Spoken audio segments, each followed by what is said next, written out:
बनाने वाले आदरणीय हनुमान जी बेनीवाल साहब।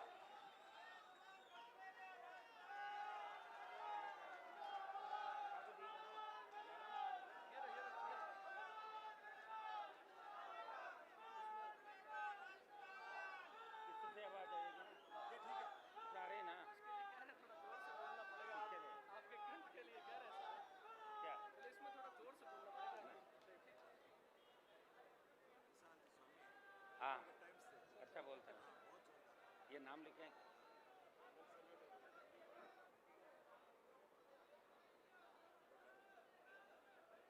डूंगरगढ़ के अंदर विशाल किसान महापंचायत में डूंगरगढ़ के गांव-गांव, ढाणी-ढाणी और तमाम राजस्थान से खुद के साधनों से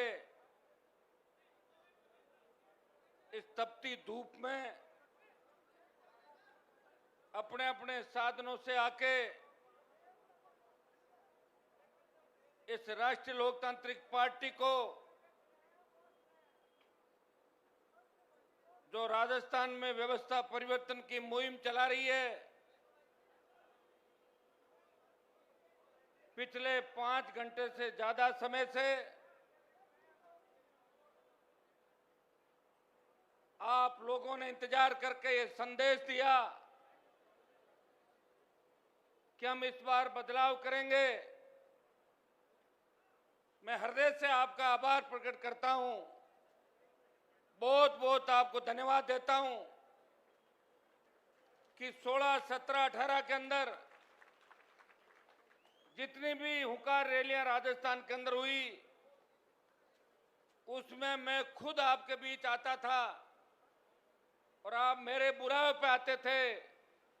लेकिन इस बार की रैलियों की एक खासियत है कि बुलावा भेजने के लिए हमारे प्रतिनिधि के रूप में हमारे छोटे भाई और हमारी पार्टी के विधायक और पदाधिकारी आपके बीच आते हैं। आप हनुमान बेनीवाल की हाजिरी मान लेते हो और हजारों हजार की संख्या के अंदर आते हो, इसके लिए मैं हृदय से आपका आभार प्रकट करता हूं। यह तय है कि राजस्थान में बदलाव होगा और ऐसा बदलाव होगा जिसकी कल्पना न तो देश के लोगों ने की होगी और न राजस्थान के उन जिलों के लोगों ने की होगी जो आजादी के 70 साल बाद आज छोटा सा काम पड़ जाता है, वो सरकार की तरफ टकटकी लगा के देख रहे हैं। वो सोचते हैं कोई नेता आएगा, कोई अधिकारी आएगा, वो उनकी समस्या का समाधान करेगा। भाइयों, राष्ट्रीय लोकतांत्रिक पार्टी का गठन जिन मुद्दों को लेके हुआ, कल मुझे मीडिया वाले पूछ रहे थे कि पहले कौन कौन सी पार्टियां बनी। मैंने कहा राजस्थान के अंदर तो एक ही पार्टी किसान के बेटों ने बनाई है, उसका नाम राष्ट्रीय लोकतांत्रिक पार्टी है, जो लगातार 18 से 23 तक पहुंची और 29 अक्टूबर 23 को इस पार्टी को बने 5 साल हो जाएंगे। 5 साल का जो सफर है वो आपके सहयोग आशीर्वाद से 5 प्रधान, 3 विधायक, 1 सांसद और राजस्थान में अगर किसी दल को मान्यता मिली, अगर राजस्थान के अंदर 70 साल में वो दल जिसको तैयार करने वाले, जिसको खड़ा करने वाले खून पसीने से इस पौधे को सींच के वृक्ष बनाने वाले आप हो, अगर किसान और जवान का कोई दल है वो राष्ट्रीय लोकतांत्रिक पार्टी है, जो देश की सबसे नई पार्टी है। अगर देश की सबसे नई पार्टी की बात चलती है तो गूगल पे सर्च करोगे तो आपको आरएलपी पार्टी दिखाई देगी। और भाइयों, आरएलपी का यह भी इतिहास है कि देश की सबसे बड़ी नई पार्टी का सांसद लोकसभा के अंदर जाता है और जब देश के किसान को तकलीफ के अंदर देखता है, पंजाब से किसानों का आंदोलन चलता है, हरियाणा के किसान के बेटे उन भाइयों की मदद करते हैं, उत्तर प्रदेश का किसान जब सड़क पे आता है, दिल्ली का किसान सड़क पे आता है, तब ये आवाज आती है कि काश कोई राजस्थान से आए और उस NH8 को जाम करे। वो तमाम किसान नेता हनुमान बेनीवाल से बात करते हैं, अगर वो चाहता तो मंत्री बन सकता था। उसकी पार्टी देश की नई पार्टी है, वो चाहता तो सत्ता का सुख भोग सकता था मोदी अमित शाह के साथ, लेकिन वो कहता है कि मेरे भाई सड़कों पे हैं, मैं मेरे भाइयों की तकलीफ नहीं देख सकता। मोदी की सत्ता छोड़ के सड़क पर अगर 70 दिन कोई संघर्ष करता है वो नागौर का सांसद है, जिसने राजस्थान का मान और सम्मान पूरे देश के अंदर बढ़ाया। भाइयों, अग्निपथ, मेरे पर लोग ये भी आरोप लगाते हैं कि हनुमान जी के साथ तो नौजवान है, सिर्फ युवा लड़कों की फौज है, युवा ही परिवर्तन करते हैं। हर क्रांति के नायक नौजवान थे। तात्या टोपे, मंगल पांडे से लेके भगत सिंह तक जो क्रांति के हीरो थे वो नौजवान थे। उनकी उम्र बहुत कम थी। नौजवानों ने जब जब चाहा देश के अंदर परिवर्तन किया। नौजवानों ने जब जब चाहा प्रदेशों में परिवर्तन किए। आसाम के अंदर एक बार नौजवानों ने बहुत बड़ा आंदोलन किया और मुख्यमंत्री से लगा के सारे मंत्री और विधायक उस पार्टी के बने। नौजवानों की एक पार्टी आसाम के अंदर बनी थी। भाइयों, मैं विश्वास दिलाता हूं कि आज आप उस मोड़ पे खड़े हो जहां सत्ता आपका इंतजार कर रही है। यह बहुत बड़ा राजस्थान है। डूंगरपुर के अंदर बैठे आदमी को पता नहीं कि गंगानगर में क्या हो रहा है। धौलपुर चंबल के बीड़ के अंदर बैठे उस किसान को पता नहीं कि जैसलमेर बाड़मेर के अंदर क्या हो रहा है। मैंने पूरे राजस्थान के अंदर संघर्ष प्रयास किया और पिछले 20-25 साल के अंदर रेतीले धोरों से लेके चंबल के बीड़, डूंगरपुर के आदिवासी अंचलों से लेके गंगानगर हनुमानगढ़ तक पानी की मांग करे किसानों के साथ हर आंदोलन मोर्चे पे खड़ा रहा। चाहे राजस्थान की विधानसभा के अंदर रहा, हमेशा किसान जवान के लिए मुझे रोज आप देखते थे एक व्यक्ति लड़ता था, वो वसुंधरा से लड़ रहा था, वो गहलोत से लड़ रहा था, वो किसान विरोधी सामंती ताकतों से लड़ रहा था, वो अपराधियों से लड़ रहा था। सत्ता को ठोकर मार के, मंत्री पद को ठोकर मार के, संतरी बन के अगर 20 साल किसी ने सेवा की, वो नागौर के शासन ने सेवा की। और दिल्ली जाने के बाद जब किसान की बात आई और सेना को ठेके पे दिया, तब देश का एकमात्र सांसद जिसके मन में पीड़ा थी, मैं उस कौम से आता हूं जिस कौम का इतिहास बहुत बड़ा है, जिस कौम ने इतिहास लिखा, जिस कौम के इतिहास जिस कौम के संघर्षों से अटा पड़ा है, अफगानिस्तान से लेके गंगा के तट तक जिस कौम का बोलबाला था। अगर हमारे भाइयों को आप सेना में जाने से रोकोगे, मोदी जी, मैं इसका विरोध करूंगा। लोकसभा के अंदर सेना को ठेके का अगर विरोध किसी ने किया तो झंडे के साथ राष्ट्रीय लोकतांत्रिक पार्टी के सांसद ने किया। और जोधपुर में 2 लाख जवानों की रैली करके यह संदेश दिया, प्रधानमंत्री जी, पहले भी 3 कृषि बिल आपने वापस लिए थे, वापस आपको अग्निपथ लेना होगा। ये नौजवानों की हुकार है, ये नौजवानों की ललकार है। मैं विश्वास दिलाता हूं इसके बाद अग्निपथ को लेकर भी बड़ा आंदोलन हम राजस्थान में करेंगे। हरियाणा, यूपी, दिल्ली को मिला के फिर दिल्ली की ओर कूच करेंगे। फिर अग्निपथ को सरकार को वापस लेना पड़ेगा। अभी दिल्ली का पहलवान, दिल्ली की हमारी किसान की बेटियां जब जंतर मंतर के अंदर बैठी अपने लिए न्याय की गुहार लगा रही थी, उत्तर प्रदेश के बाहुबली सांसद जो भारतीय जनता पार्टी को कितना डोनेट करते होंगे, मुझे लगता कि बहुत बड़ा व्यक्ति होगा, इसलिए पूरी बीजेपी झुक गई उसके सामने। लेकिन अगर देश का कोई सांसद सबसे पहले जंतर मंतर के धरने पे पहलवानों के बीच जाता है, वो नागौर का सांसद है, जो जाके उन बेटियों के सम्मान की लड़ाई लड़ता है।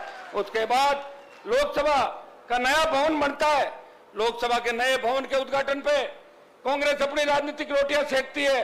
कांग्रेस पार्टी कहती है कि हम बहिष्कार करेंगे, उनका मुद्दा दूसरा होता है।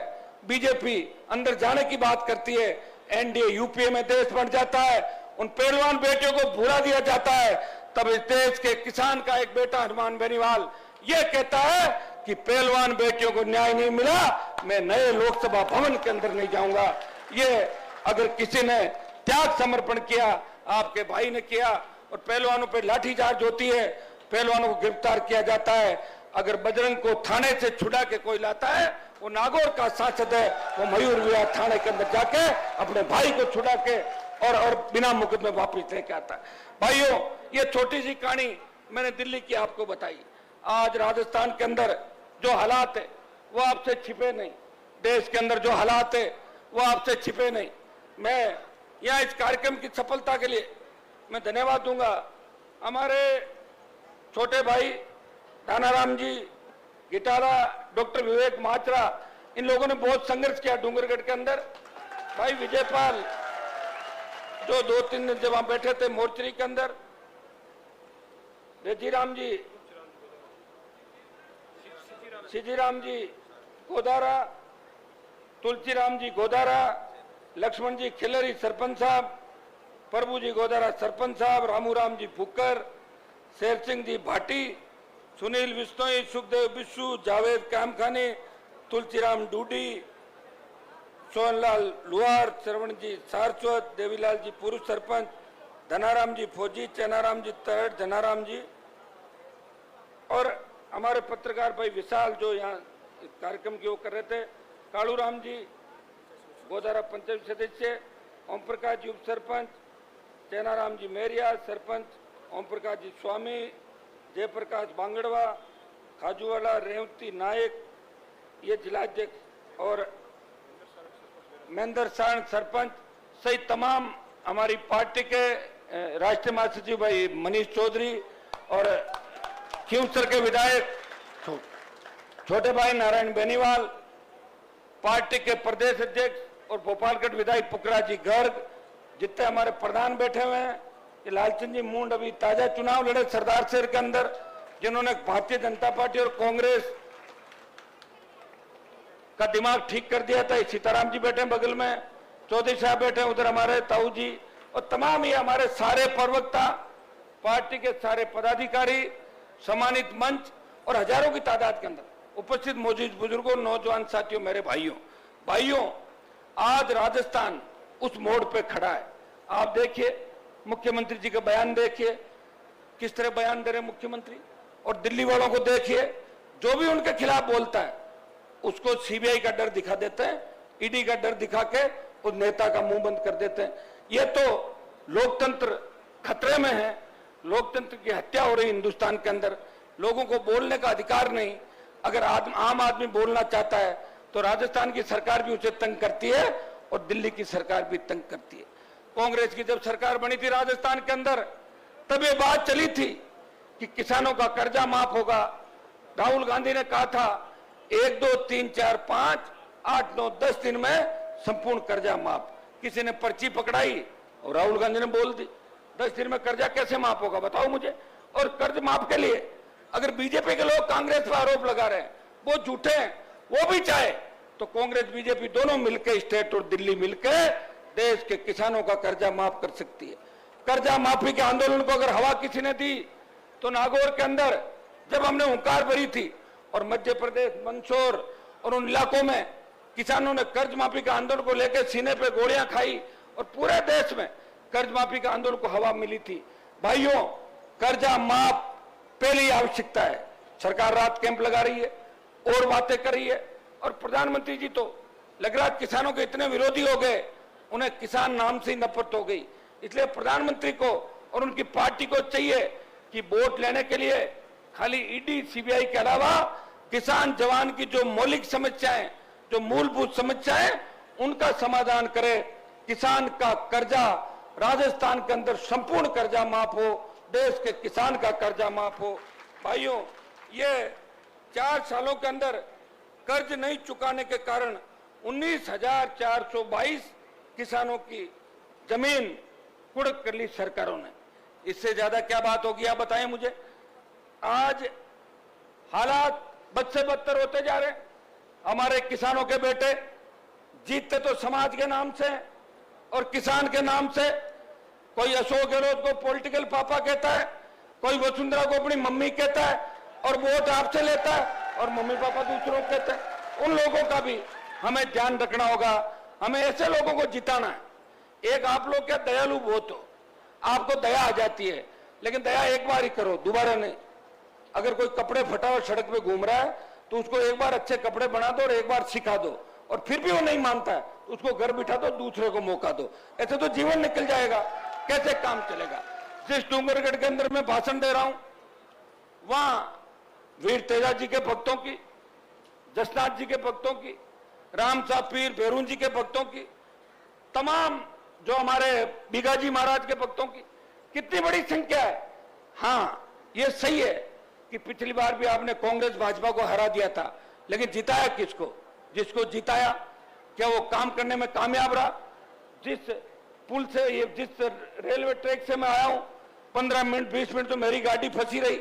अगर कोई एम्बुलेंस आए उसमें गंभीर मरीज हो, मुझे लग रहा है उसे ऊपर ही जाना होगा, इस ट्रैफिक के अंदर वो गुजर नहीं सकता।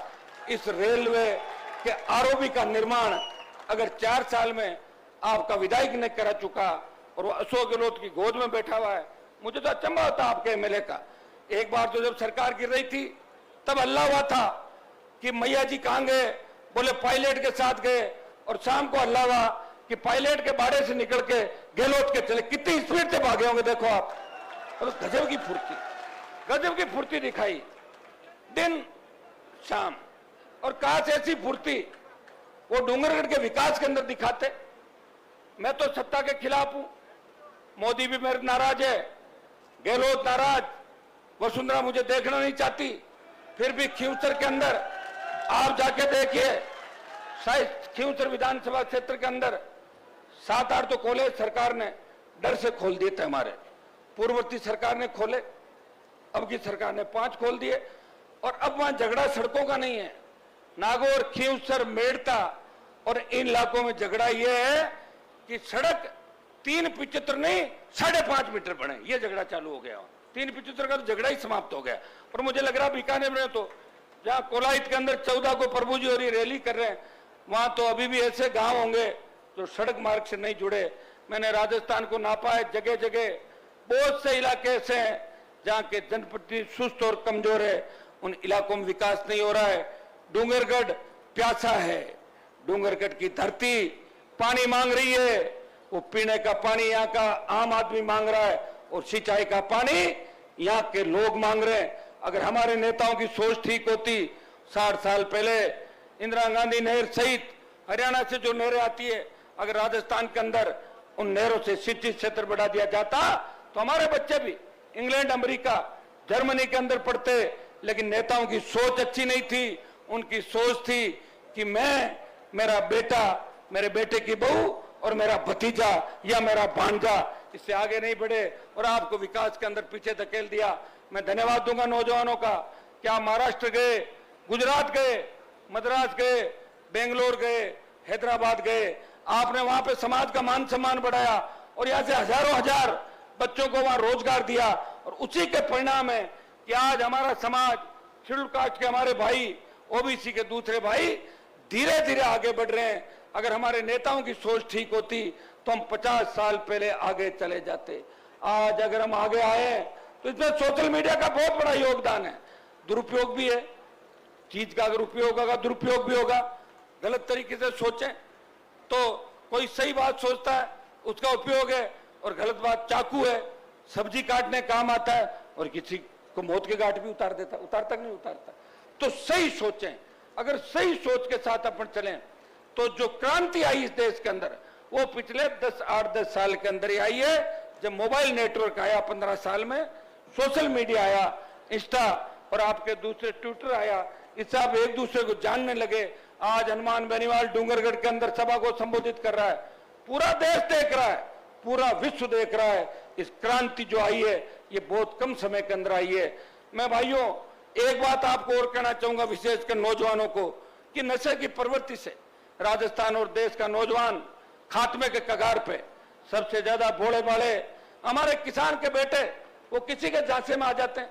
अफीम की उंगली चटा दी किसी ने, 2 बार उंगली चटाई, क्या मजा आ गया, तीसरी बार में अफीम का आदी हो जाएगा। इसमें एक एमडी, चर्स, गांजा, मेरे विरोधी तो मेरे लिए भी कह देते हैं कि हनुमान जी इतना कैसे घूम रहे कि अफीम खाते हैं। देखो दिमाग खराब हो रहा है उन लोगों का। अरे अगर मैं ही अफीम खाता तो फिर मैं सत्ता के अंदर कभी का चला जाता। अफीम खा के 2003 में ही सत्ता में थे, मना कौन कर रहा था? अफीम खाता और वसुंधरा के साथ घूमता, कौन मना करता? मुझे कोई करता क्या? मना 2003 में चला जाता, फिर मेरे 20 साल खराब क्यों करता मैं? ये विरोधियों की बातें, उनको तकलीफ है, ये क्यों घूम रहा है, ये क्यों जगा रहा है, ये क्यों होशियार कर रहा है। ये होशियार करा हमें भी जाना पड़ता है। लोग कहते हैं हनुमान जी घूम रहे हैं, आप क्यों नहीं घूम रहे हो? तो बड़े बड़े बोर्ड नहीं देंगे, इसलिए वो जा रहे हैं आपके बीच, जाके इस तरह की बातें करेंगे। आप चिंता नहीं करें, मेरे से रात को 2 बजे भी आप मिलते हो, दिन में भी मिलते हो, और ये चिंता जरूर मेरी करते हो। कि हनुमान जी किस मिट्टी के बने हैं, जो रात को चलते हैं, दिन में चलते हैं। और सरकार मेरी नहीं है, फिर भी मेरे पास कोई व्यक्ति आता है, मैं मना नहीं करता कि आपका काम नहीं करूंगा। मैं फोन उठाता हूं, एसपी, आईजी, डीजी, कलेक्टर, जिसको फोन करना होता है फोन करता हूं, गरीब को गणेश मान के सेवा करता हूं। और इसी का परिणाम है क्या तपती धूप के अंदर अपने भाई को आशीर्वाद देने के लिए हजारों लाखों की तादाद के अंदर खड़े हो। मुझे याद है जब 2018 के अंदर बीकानेर की रैली हुई थी, वो रैली सबसे बड़ी रैली थी। उस जो मेडिकल कॉलेज का ग्राउंड था उसको न तो कोई भर पाया और न कोई भरेगा। हाँ, कुर्सियां लगा के तो भर सकते हैं, ये सही बात है, कुर्सियां लगा दो थोड़ी थोड़ी होकर, जैसे मोदी की सभा में कुर्सियां लगाते हैं। और भाजपा की सभाओं का ट्रेंड है कि 10,000 कुर्सी लगा देंगे और उस भीड़ को 1 लाख बता देंगे। हम कुर्सियां नहीं लगाते, कुर्सियां लगाई ना 150 आप मेन लोगों के बैठने के लिए, बाकी सारे लोग बैठते हैं। हमारे इस गर्मी के अंदर देखो तापमान कितना है, सड़क तक हजारों लोग इधर उधर होंगे। और सबसे बड़ी बात, अपने साधनों से आए, हमने एक भी साधन नहीं लगाया। ये होता है अपने व्यक्ति के लिए समर्पण। और मुझे पूरा विश्वास है कि डूंगरगढ़ का 1 लाख वोट और शेड्यूल कास्ट का 50,000 वोट और हमारे जो भाई हैं